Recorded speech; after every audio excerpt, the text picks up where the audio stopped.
good morning everyone. Good morning FB world. Good morning FBRels. Good morning around the globe. Good morning sa lahat ng mga kabarangays ko, sa lahat ng mga kapitbahay ko, sa lahat ng mga loving followers. Magandang araw sa inyong lahat ngayon. Happy Friday everyone. Happy weekend. Guys, good morning.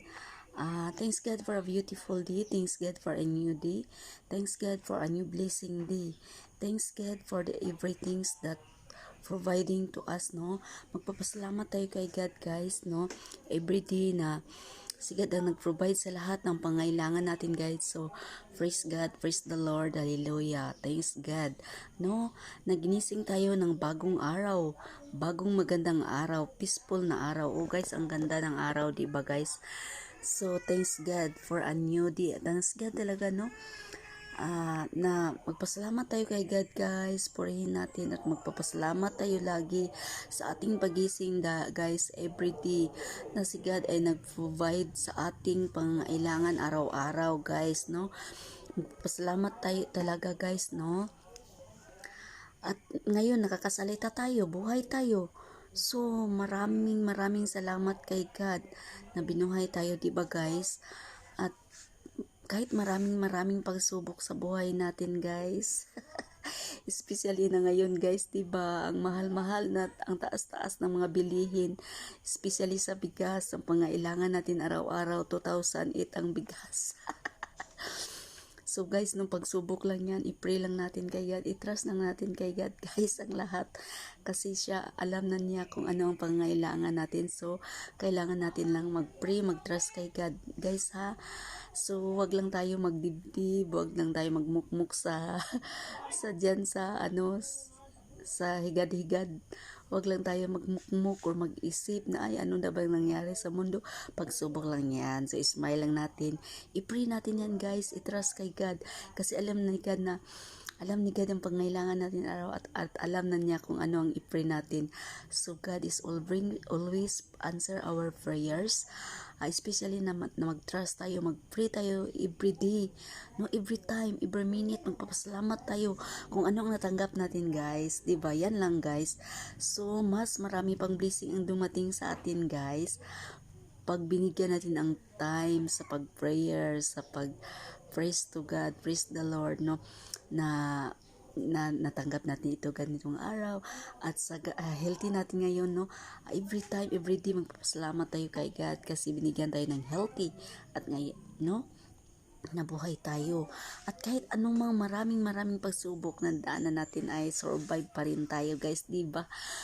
Alam ko na kanya-kanya tayong may mga matitinding pagsubok sa mundo, sa buhay natin.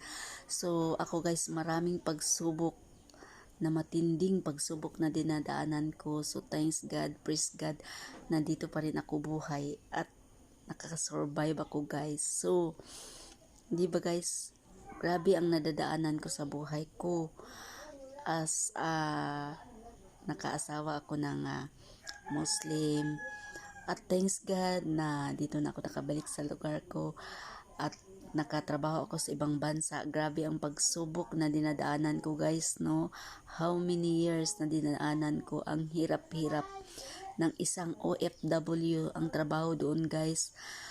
At sa yung COVID time, so doon pa ako. So thanks God na nakasurvive ako. Grabe matinding pagsubok doon sa akin. So, thanks God na nag-trust ako, nag-prayer always. So, thanks God, praise God na si God ay nag-answer sa prayers ko every time. At thanks God, praise the Lord na nakauwi ako ngayon. Nakauwi ako at dito na ako sa lugar ko na buhay. At thanks God na for this morning na buhay ako, na binuhay ako ni God this new blessing day to this Friday.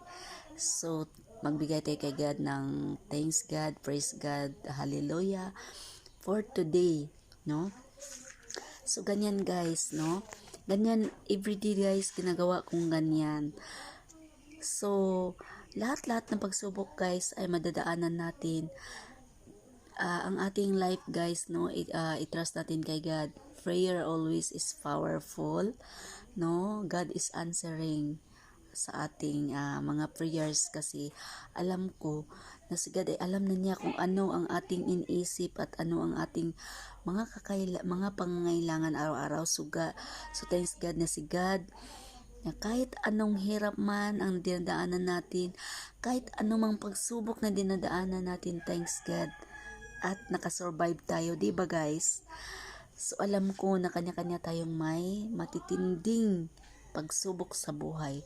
So praise the Lord na itong araw ay dito tayo binubuhay tayo, no? Thanks God. So iba na yung topic ko guys. So mga karels ko, kumusta na po kayo? So ganyan din guys sa ating Facebook. So gawin natin story life, real life. This is my real life, my real story.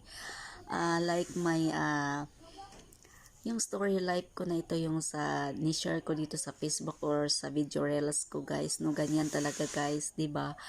So ganyan din guys ating reels, no? Samahan din natin sa pag-pray, trust to God. Huwag tayo mapaghinaan ng loob, huwag tayo manghihina, no? Go lang tayo guys. Small content creators, calling. So guys, no, ganyan lang guys, no, go lang tayo guys, small content creators, be active, be smart in our videos, be creating videos, making videos in our reels, 90 seconds every day, mas mabuti guys, no, 90 seconds, 3 times a day mag-upload ng ating 90 seconds video sa ating reels, morning, tanghali at saka hapon or gabi, no? Mas maganda ganyan guys para yung aangat ang ating followers, ang ating views, at saka guys, no, at saka unique videos, magawa tayo ng unique videos, authentication videos, yung alam mo guys, yung small content creators, no, small content creators, please see my videos, views my videos guys. Ang authentication videos meaning yung personal natin na video o ganito, personal na audio, ganyan na authenticate, face natin, mukha natin ang makikita at boses natin, yan ang authentication videos. Yun ang personal natin na ginawa na videos. At saka unique na videos, yung unique ba, yung unique din yung yung idea natin, yung talent natin, yung pamamaraan natin kung paano tayo magawa ng content sa ating sarili, making videos unique at saka informative videos, no, informative videos. So siyempre makaklik talaga yung kapwa nating content creators at engaging videos.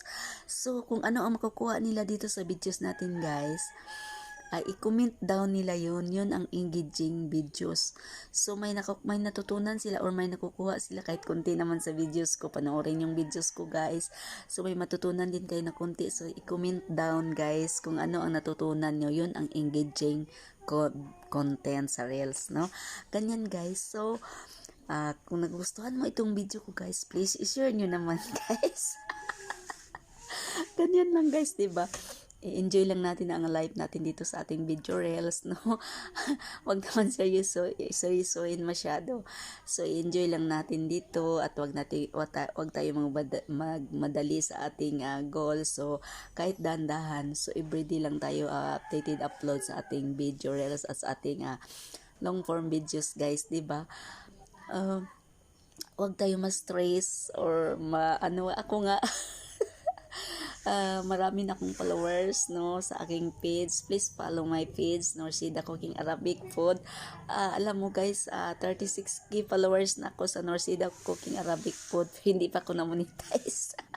So never ako ma-stress, hindi ako magmamadali. So continue lang tayo guys sa pag-upload ng ating videos. Continue lang guys, wag panghinaan ng loob pareho sa akin. Kaya panoorin niyo ang video kong ito. Pero may matutunan kayo at comment down kung ano ang natutunan nyo dito sa video ko. So, kung nagugustuhan mo ito guys, ang video kong ito, please share and follow me. And see you my next video guys. I love you all my followers. Mwah, mwah, mwah. Go, go. God bless everyone.